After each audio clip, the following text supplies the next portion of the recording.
क्या आपने कभी सोचा है कि अगर हमारे ग्लेशियर पूरी तरह पिघल जाए, अगर रेगिस्तान शहरों को निगल जाए या अगर बारिश हमेशा के लिए रुक जाए, तो दुनिया कैसी दिखेगी? ये किसी साइंस फिक्शन फिल्म की शुरुआत जैसी लगती है, लेकिन अब ये कल्पना नहीं, हकीकत है। धरती, हमारा एकमात्र घर, तेजी से गर्म हो रही है और इस संकट के निशान हर जगह दिख रहे हैं। आर्कटिक की पिघलती बर्फ की टोटियों से लेकर कैलिफोर्निया और ऑस्ट्रेलिया की जलती हुई आग तक। सवाल ये है, क्या हम अब भी नियंत्रण में हैं या धरती उस सीमा को पार कर चुकी है जहां से वापसी संभव नहीं? वैश्विक ऊष्मीकरण, ग्लोबल वार्मिंग का अर्थ है पृथ्वी के औसत तापमान में धीरे धीरे होने वाली वृद्धि, जो वातावरण में carbon dioxide CO2, methane CH4 और नाइट्रस ऑक्साइड N2O जैसी ग्रीनहाउस गैसों के अत्यधिक संचय के कारण होती है। ये गैसें ऊष्मा को रोककर पृथ्वी के चारों ओर एक प्रकार की कंबल जैसी परत बना देती है। इसे ग्रीनहाउस प्रभाव कहा जाता है। सदियों तक यह प्राकृतिक प्रभाव पृथ्वी को जीवन के लिए पर्याप्त गर्म बनाए रखने में मदद करता रहा, लेकिन औद्योगिक क्रांति के बाद से मनुष्य ने कारखानों, वाहनों, वनों की कटाई और विद्युत उत्पादन के माध्यम से वातावरण में अरबों टन कार्बन छोड़ दिया है। परिणाम स्वरूप यह कंबल अब इतना मोटा और घना हो गया है कि पृथ्वी दम घोंटू गर्मी में लिपटती जा रही है। समझने के लिए जरा सोचिए।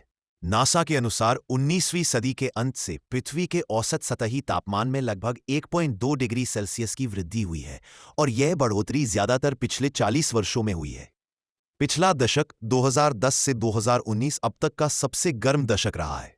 यह बढ़ोतरी सुनने में छोटी लग सकती है, लेकिन यह इतनी बड़ी है कि इससे जलवायु बदल रही है, ग्लेशियर पिघल रहे हैं और वे पारिस्थितिक तंत्र, इकोसिस्टम बदल रहे हैं जिन्हें विकसित होने में लाखों साल लगे। जरा कल्पना कीजिए, अगर आपके शरीर में केवल 1 डिग्री का बुखार आ जाए तो आप कैसा महसूस करते हैं? अब सोचिए, वही बुखार अगर पूरे ग्रह पर चढ़ जाए तो क्या होगा? लेकिन ग्लोबल वार्मिंग सिर्फ तापमान बढ़ने की बात नहीं है।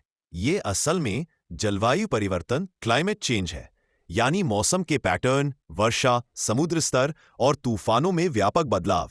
समुद्र, जो पृथ्वी की अतिरिक्त गर्मी का 90% से ज्यादा अपने अंदर सोख लेते हैं, अब पहले से कहीं ज्यादा तेजी से गर्म हो रहे हैं।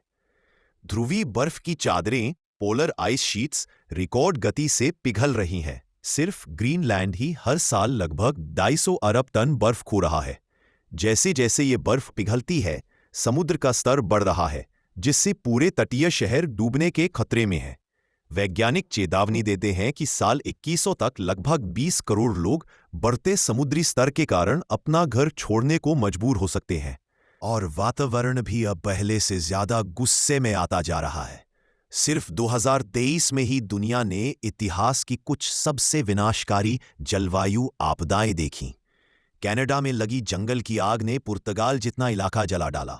लीबिया और पाकिस्तान में भयंकर बाढ़ आई और यूरोप, भारत और अमेरिका में रिकॉर्ड तोड़ गर्मी की लहरों ने लोगों को झुंसा दिया। संयुक्त राष्ट्र ने इसे वैश्विक उबाल का युग, the era of global boiling कहा।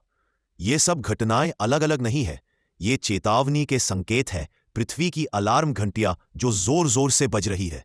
लेकिन इस संकट के लिए जिम्मेदार कौन है? सच्चाई जो सुनने में असहज है, वो ये है कि इसके जिम्मेदार हम सब हैं।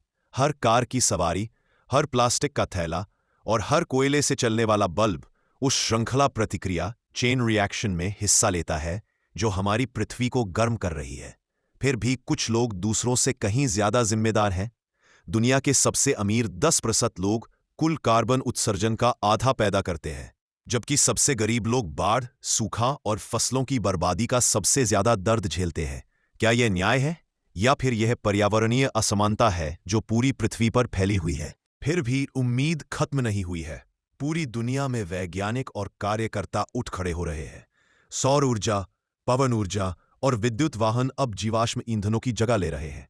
देश पेरिस जलवायु समझौते जैसे समझौते पर हस्ताक्षर कर रहे हैं, जिनमें यह वादा किया गया है कि वैश्विक तापमान वृद्धि को 1.12 डिग्री सेल्सियस तक सीमित रखा जाएगा। जंगलों को फिर से लगाया जा रहा है, मूंगे की चट्टानों, कोरल रीफ्स को पुनर्स्थापित किया जा रहा है और युवा नवाचारक ऐसे कार्बन कैप्चर तकनीक विकसित कर रहे हैं जो सचमुच हवा को साफ कर सकती हैं। सवाल यह है, क्या ये प्रयास पर्याप्त होंगे और क्या ये समय पर सफल हो पाएंगे? फिर भी तमाम चेतावनियों के बावजूद प्रगति अब भी धीमी है। क्यों? क्योंकि जलवायु को बदलना मतलब है अपनी आदतें बदलना, अपनी उद्योग प्रणाली बदलना और यहां तक कि अपने आराम के दायरे को भी बदलना। हम इंसान सुविधा के प्राणी हैं, लेकिन प्रकृति हमें याद दिला रही है, सुविधा की एक कीमत होती है। धरती कोई सौदा नहीं करती, वह प्रतिक्रिया देती है। वह जलती है, डूबती है और तूफान बनकर वापस आती है। अगर कुछ नहीं बदला तो वैज्ञानिकों का अनुमान है कि इस सदी के अंत तक हमें भयानक खाद्य संकट, घातक गर्मी वाले क्षेत्र और अधिक बार होने वाली महामारियों का सामना करना पड़ सकता है, जो बदलते पर्यावरणीय तंत्रों के कारण होंगी। लेकिन अगर हम अभी कदम उठाएं, अगर हम नवीकरणीय ऊर्जा चुनें, कचरा कम करें, जंगलों की रक्षा करें और जिम्मेदारी से उपभोग करें, तो हम इस सदी की कहानी को फिर से लिख सकते हैं। आखिरी सवाल यह है, जब हमारे बच्चे पीछे मुड़कर हमें देखेंगे तो क्या वे कहेंगे कि हमने धरती को बचा लिया या उसे जलते हुए देखा? क्योंकि जलवायु परिवर्तन अब भविष्य की बात नहीं रही, ये अभी हो रहा है और समय तेजी से निकल रहा है।